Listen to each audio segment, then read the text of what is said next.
2 years ago, Isaiah Thomas was the league's third leading scorer, on track for a huge payday, but a lingering hip injury likely ended his time in Boston, limited him to just 32 games last year between Cleveland and the Lakers. 2 trades and a veterans minimum deal later, he returns to the floor tonight as a Denver Nugget. And what are we to expect from him down the stretch for a Nuggets team that just doesn't appear to need what he provides right now? Well, I mean, I don't think you can ever have too many resources in this league, Matt. And I know theoretically they don't need him.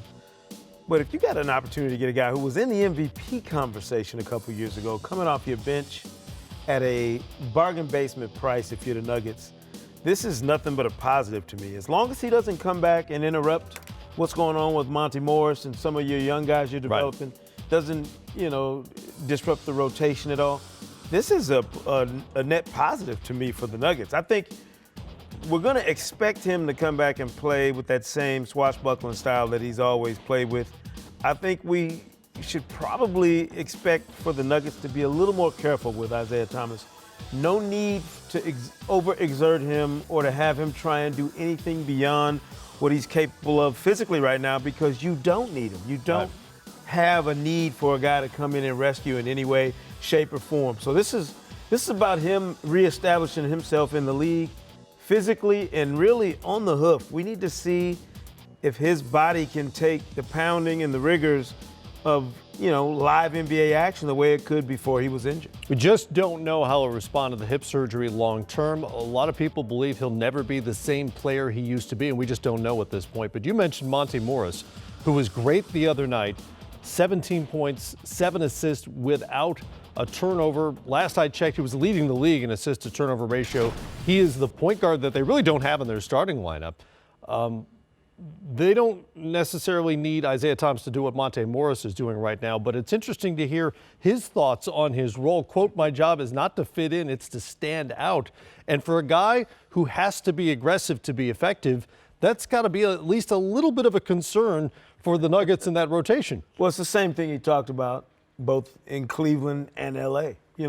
That's the mentality that has propelled Isaiah Thomas to the NBA. He can't turn his back on what's gotten him here, Matt. He's got to be the same aggressive, no-nonsense, undersized performer, because let's face it, more often than not, he's going to be the smallest guy on the floor every single night out there. So he's got to go out there with a boulder on his shoulder to make sure he continues to prove to himself and everybody else watching, and certainly to everybody he's competing against, that he belongs. So if that's what it takes for him to get motivated and to get energized to go out there and play, so be it. What you have to do if you're Mike Malone is make sure that you engage with a guy you've got history with Isaiah Thomas in the days earlier in his career in Sacramento. So you go in with the very clear understanding as Mike Malone of what you need from Isaiah Thomas on a nightly basis. Some nights he may get minutes, and it might be his time to go out there and light it up and do what he's used to doing. Other nights, those minutes might not be there, and he's got to be good with that. He's got to be comfortable with the fact that Mike Malone's going to use him as he sees fit for the greater good and not for the good of Isaiah Thomas. At this point, given the uncertainty about what he has after this long layoff, what he has physically, he could be a Lou Williams off the bench, light him up kind of guy. And if he's hot, you leave him in there and see what happens. And if he's not, you don't play him. But we just don't know, again, what he'll be able to do when he takes the floor. It's fascinating as they take on the Sacramento Kings, who occupy the 8th spot in the Western Conference playoff race.